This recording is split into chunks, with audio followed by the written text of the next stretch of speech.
So the six-man tag team championship was next on the line with the Boar Horsemen of Claudio Castagnoli and Pac and Wheeler Useless taking on the team that they're best friends, they're neighbors, their kids go to school together. It's love is in the air. FTR and Edge from Asheville, North Carolina, and there was almost no chance there. Nobody had a thought in their mind that anything would go wrong between FTR and Edge in this match. But first, they had to get there. And they started out the match. Dax and Pac had some nice spots where the heel totally out wrestled the babyface, but they are turning later on. And here's another thing. Remember, we were talking about the participatory crowd booing, the audience participation. They're loving doing that. They've decided that their Dominic is Wheeler. Because anytime he tags in, the crowd does the boo, like, oh, fuck you, you suck. And I'm sure that there is probably more than a tinge of legitimacy in that sentiment from the crowd. He's been shoved down our throats, but like Eric Watts. What? Yeah. Yeah, I mean, instantly, before he did anything, the chant was, fuck you, Yuta. And this is not like Dominic, where the people, even the ones that were booing Dominic and still do and everything, and he's still presented as a putz, but they know he's fucking entertaining and he's been in shit that was good. And, they love the love triangle and the whole thing, where Yuta's just obviously, he's somebody's mascot again. He's a thin, tiny, frail kid that I'm sure means well, looks like a fucking goof. If he got a little bit in the gym and gain a little weight, he might look more like that superhuman character that jumps into the barbed wire on Twitter. But they don't want to say it's preposterous that he's gone this far in this thing and the people don't want to see it. So anyway, then the baby faces shined and FTR pulled out the Midnight Express playbook, the flapjacks, power slam off the top. And then they stopped Cash and got some heat on him. And then the tag was about set up and Pac got in the fucking way, where he came across like he was going to nail the other two baby faces off the apron, and he did nail Dax off the apron, and was going to nail Edge, and then Edge blocked it and nailed him, but he took the bump right there. And now it's because the referee's just having to stand and look for an illegal guy that just ran into the ring, just sitting right in front of him. And he's not doing it. He's like, get out. You need to go. And it finally, Cash just went for the tag, and they thought it was going to be for Edge, and instead Dax had jumped up and he tagged Dax. But it was set up awkwardly, and Pac got in the way. And Dax made a comeback. But then did you see the ridiculous triple spot they got where two sharpshooters and an STF, and Dax and Claudio were having a girls slap fight while they had the sharpshooters on?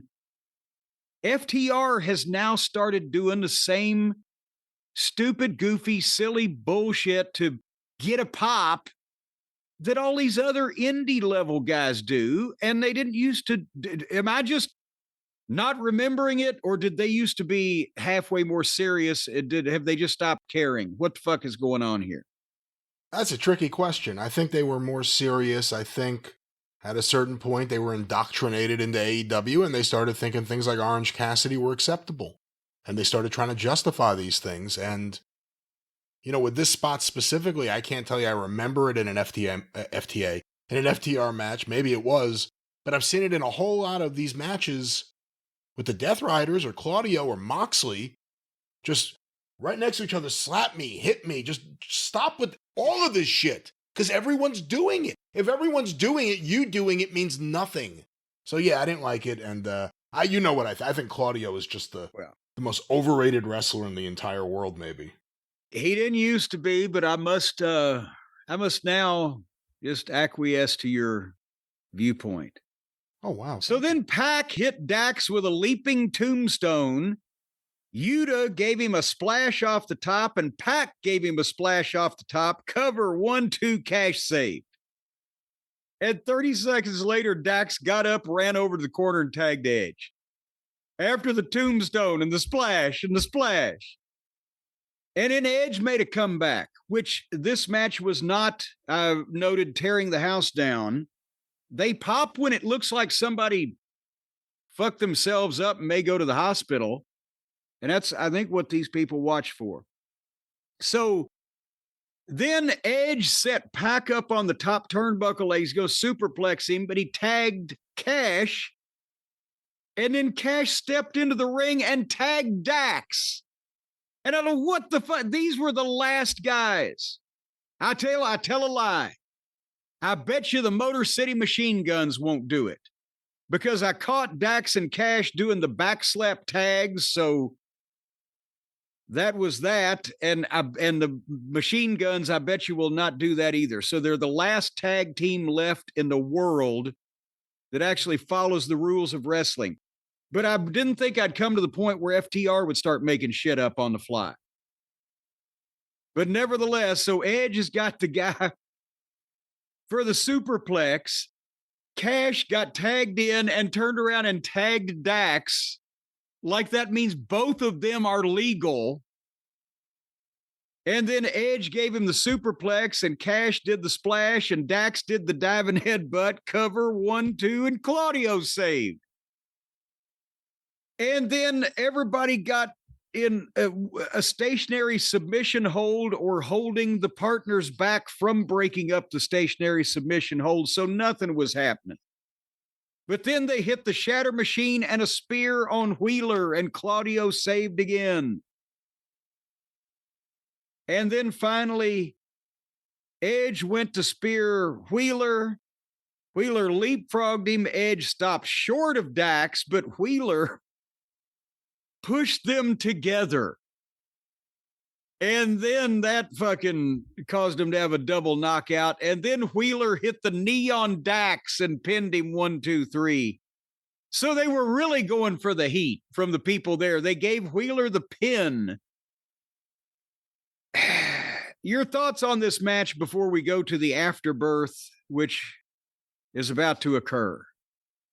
Not a big fan of the match. Not a big fan of anything with the Death Riders. Not a big fan of Cope. I still think FTR are really good. And hopefully they will be away from 6-man tag matches for a while. Well, but also, can they get away from overbooking for a while? Because, okay, we knew that something was up, and that the way Dax and Cash have been acting like petulant school children on the TV meant that one or both of them was going to turn on Edge. And we hoped that it would be both of them, because then they would just be, if they split them up in this booking atmosphere, it would be disastrous. So the Boar Horsemen leave, and Edge and Cash help Dax up, and they do a triple hug, and they raise their hands. And then Dax spins Edge around, bends him over, gives him a pile driver. And Cash is like, what the fuck? He's with a mouth agape. And Dax rolls out and gets 2 chairs. And I'm like, oh, for fuck's sake. Because of course they have to. I'm sorry if Edge is their best friend. They have to put this concerto thing over that he's responsible for. The single phoniest, stupidest, most see-through fucking deal that's ever been done in fucking wrestling. They get the 2 chairs, or Dax gets the 2 chairs, and he puts a chair underneath Edge, and he hands the other chair to Cash. And Cash takes it and looks, and then throws the chair down and shoves Dax on his ass. And that gets a big pop.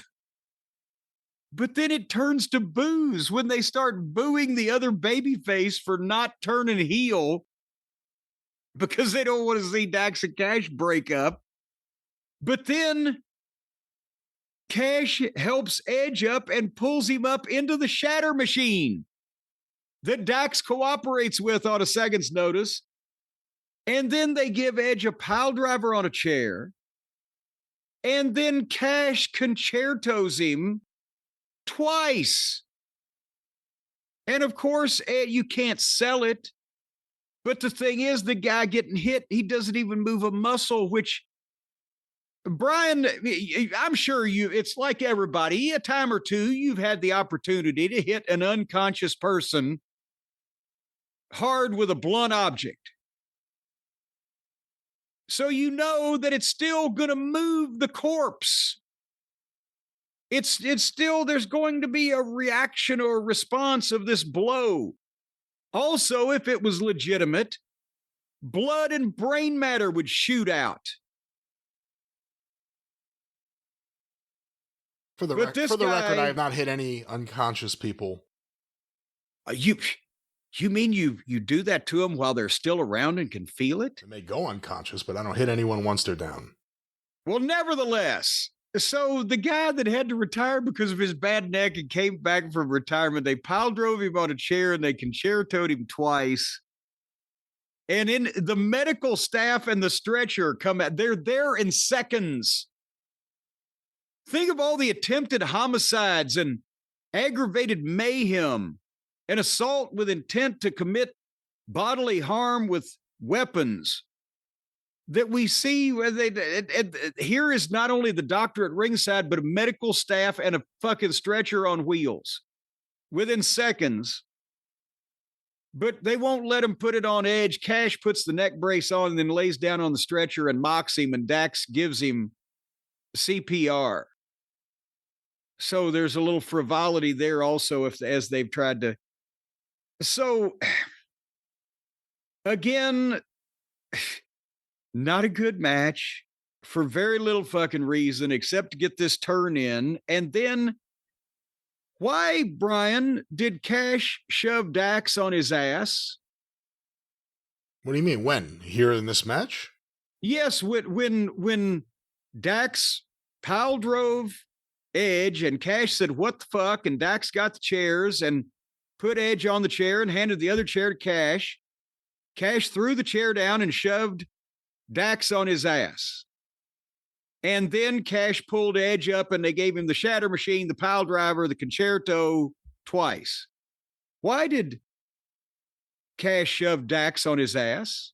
He was having a battle of his emotions. He didn't know what to do. He hadn't decided yet that he was going to do what everyone thought he was going to do and just help out his longtime tag team partner. He still didn't know if he wanted to turn his back on Cope. I mean, Cope is, the man. And then he quickly realized, yeah, that's what I want to do. It just helped his friend kick the shit out of Adam. Quickly, Copeland. within 7 seconds, after shoving the man on his ass, after shoving the man 7 seconds later, shit, I shouldn't have done that. I'm going to beat up this other guy. Adam Copeland, who may not do jobs, but we've seen him get more beatings over and over and over again to the point where I don't want to see him anymore. There are fans excited about the idea of Edge and Christian versus FTR. Oh, Christ. I don't know if I really, at this point, want to see that. But that's what some people are excited about. All righty, then. You're not? Not it, no. I would like to see FTR potentially against the Hurt Syndicate. But can we just at least keep... Shelton Benjamin's got another couple of years, I think. Can we keep... Is he 50 yet? Can we keep everybody just in their 40s? Do we want to see Edge and Christian concertoing and ladder matching with FTR? Or do we want to see just some goddamn wrestlers that we are interested in have matches for reasons that we care about? Edge and Christian, the combined age would be what, 105, right? Do you think Edge and Christian as 50-year-old men look like Bobby Lashley and Shelton Benjamin as 50-year-old men? No. I mean, I do think there are probably fans that, again, for the same reason that the Hardys are still a thing and maybe that the Dudleys would get a pop somewhere, they still may want to see Edge and Christian reunite, I guess. And why not work with your best friends from Asheville if you're going to do that? But, no.